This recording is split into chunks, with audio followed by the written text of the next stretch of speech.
యెషయా 43 అధ్యాయం 1వ వచనం. పేరు పెట్టి నిన్ను పిలిచి ఉన్నాను, నీవు నా సొత్తు అంటున్నాడండి. అంటే ఏంటండి? ఆయన మన ఆత్మీయ తండ్రి, ఆయనే మనల్ని సృజించుకున్నాడు. ఆయన జీవాయు మనకి ఇవ్వబట్టే మనం ఈ రకంగా జీవిస్తున్నామండి. మనం ఏంటో ఆయన మొత్తం ఎరిగి ఉన్నవాడు. ఆయన కుమారులు కుమార్తెలై ఉన్నామండి. అందుకే పేరు పెట్టి పిలిచి ఉన్నాను అంటున్నాడు. అంటే మనకి పేరు ఉంటేనే కదండి ఎవరైనా పిలవగలరు. మనం ఎవరినైనా పిలవాలంటే పేరు ఉంటేనే కదా. మన పిల్లలైనా సరే పేరుంటేనే మన పిల్లలకు కూడా పేరు పెట్టి పిలుచుకుంటూ ఉంటాము. అదేవిధంగా నువ్వు నా సొత్తు అయి ఉన్నావు అంటున్నాడు. మన బిడ్డలు కూడా మన సొత్తుగా భావించే కదండి వాళ్ళకి అన్ని మనం చెయ్యాలి, అన్ని సమకూర్చాలి, వాళ్ళకి సంతోషంగా ఉండాలని మనం కోరుకుంటూ ఉంటాం కదా.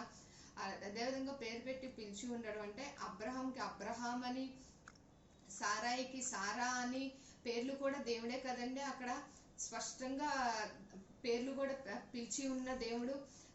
మరలా నువ్వు నా సొత్తు అని అంటే ఆయన మనం సొత్తై ఉన్నామండి. అన్ని విషయాల్లో కూడా మనకి మంచి చేయాలని ఆశపడుతున్నాడు. అసలు ఆయన ముందు మనల్ని పిలవటమే చాలా గొప్ప ధన్యతండి. పేరు పెట్టి పిలిచి ఉన్నాను నా సొత్తు అని అంటే అన్ని విషయాల్లో మనకు దీవించి ఆశీర్వించి ఫలింపు చేయాలని ఆశపడుతున్నాడండి.